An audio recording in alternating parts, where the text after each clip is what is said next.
What's up, guys? Welcome back to the channel. Welcome back to another new show where we're going to talk about how Huijsen's future at Juve flipped in what has it been 4-5 months for one, for me, still stupid decision. And that was when he decided to join Roma when everything was set. He gave his word to join Frosinone, and I think at that point, Giuntoli, I'm talking about Giuntoli here, kind of saw that this was never going to be a good thing for the club. And I think at that moment in time, he agreed with the move because they wanted to get him out a little bit, give him some playing time. But I think at that moment in time when I think Giuntoli felt embarrassed of how things went down with Frosinone. He must felt embarrassed, and I think at that moment in time, Giuntoli made a decision that you're done. You're absolutely done at this club, and that's actually what is happening right now, and we will talk about why. But before we do that, as always, smash the like button. Do it now. It really appreciate it. It does boost the channel massively, so I would appreciate if you do subscribe to the channel. And let's talk about a transfer that I think nobody really saw coming, let's say a year ago.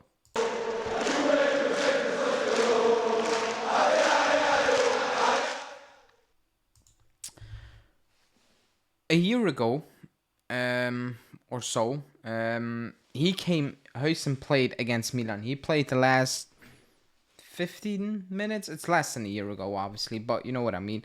What did he play? 12 minutes, 15 minutes. And I think everybody was like, okay, this is the beginning of something interesting, something exciting, something potentially fantastic, for the club, for him, for the fans, what so on. And it kind of flipped completely. When he was going out on loan, and he was going out on loan to Frosinone, I think everybody had a feeling, early stages, that, he's going to get some playing time. Next season, we will try to shape it up a little bit. He's coming back, and he will get more first team reps, basically. That's what everything had in mind at that moment in time. And then came kind of the bombshell news that he wants to join Roma on loan. And at the time, I remember correctly, I said Giuntoli is probably pissed about what's happening right now, because he told Frosinone, you're getting Huijsen on loan. Huijsen agreed to join Frosinone on loan. He talked to Di Francesco, everything was set, and then he blew everything up for a 6-month loan deal. That's what it's about. It's not a long-term transfer, it's a 6-month loan deal. And at that time, I was like, Giuntoli must be absolutely going bananas right now. Maybe not from the outside, but inside he must lose. He's probably losing it. He is, because that is kind of embarrassing. That's kind of the player dictating what's kind of gonna happen. A player who has done nothing at that point, and actually has no real connection with Giuntoli, because he just came into the club as well. He never recruited him, so on. We never really followed it, his journey, at the club. I think at that moment in time, Giuntoli was like, okay, you're done. You're basically done at this club right now. If I have an opportunity to move you on, I will move you on. When Di Francesco came out and said that it kind of disrespectful the way things were handled, not by the club, not by Giuntoli and Juve, but by him, his entourage. Then he scored against Frosinone and he told the crowd to shut up, or whatever. It was disrespectful towards Frosinone. I'm like, you have not really done anything so far. You shouldn't be doing these things, no matter if I like you or not like you. If you want to shush the crowd and what so on, like, you're playing Frosinone, you're playing for Roma. Like, I thought that was weird. He then made an apology. His management is what it is. Like, at the time I said it, when he made that apology, I'm like, don't apologize. You meant what you did.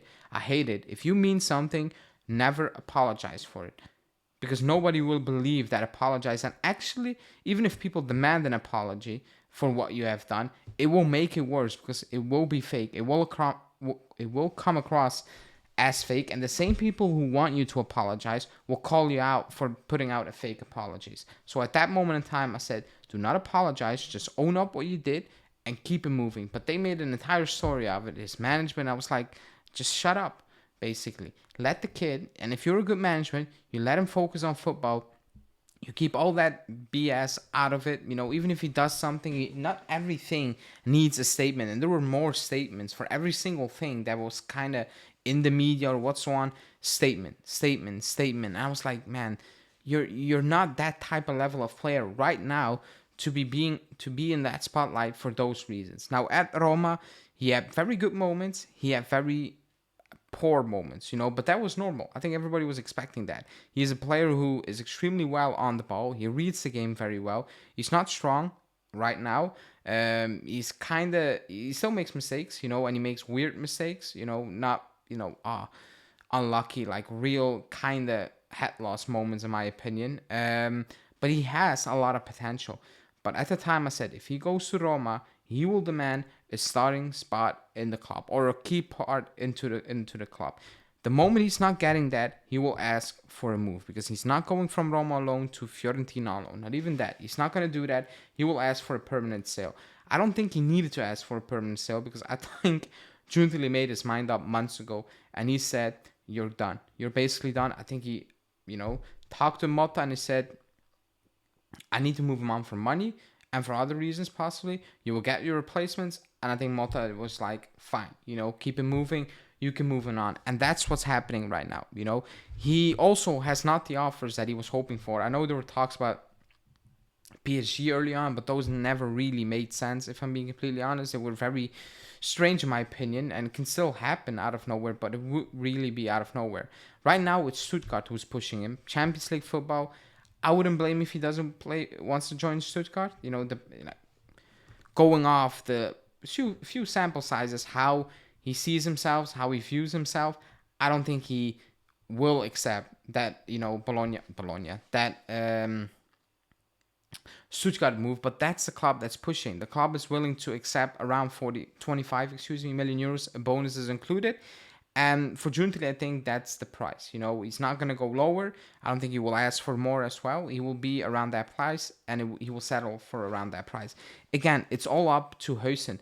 When it was up to Juve, and he kind of pushed Juve to loan him out to Roma, now it's, okay, join Stuttgart, basically. Because that's the only team that's actually making an offer. Not even Roma, who had you last season.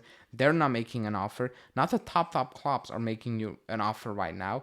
I know the links were like PSG has an agreement, but actually if you listen at the best sources, they say there's no real ever an agreement with PSG, just some initial talks here and there. But with Stuttgart, they are ready to cough up the money apparently, and also willing to invest on him as a player, let him grow. I think it would be a good move. I wouldn't blame him if he doesn't want to join Stuttgart, but I think for him the Bundesliga will be excellent. But again, he didn't want to join Frosinone. He went to Roma. Does he now want to go Stuttgart? Yes, they have Champions League, but that feels like a one-off. Does he really want to do that? He doesn't strike me like that type of player, if I'm being completely honest. But if that's his only option, he might have no choice than signing for Stuttgart. I know Bournemouth is one of the clubs also looking at him, but I think... I don't know. I don't think he will join Bournemouth. I think he will then rather pick Stuttgart for Champions League reasons, and also just the league, the way it's set up, the Bundesliga. But I think the bridge has been burned down completely, just purely based on what happened or what transpired a couple of months ago. I think Giuntoli made his mind up right there. That's a mistake from him, from Huijsen, the way he handled that situation. But here we are, and we are moving out Huijsen. I know a lot of people are kind of pissed about it, me included, because I wanted to see his development a little bit, and we're selling kind of all the youth players, only Miretti and Fagioli. Actually, only Miretti is kind of surviving right now, and Yulis, obviously. Other than that, we're trying to clean slate everybody, and it's disappointing. Not all of them we're going to make, but I think we don't have enough sample sizes to suggest all of them actually need to go. But that's what the club is doing right now. But Huijsen, his time is clearly up at the club. Let me know what you think about it. Like the video, subscribe, and I'll talk to you very soon. Ciao.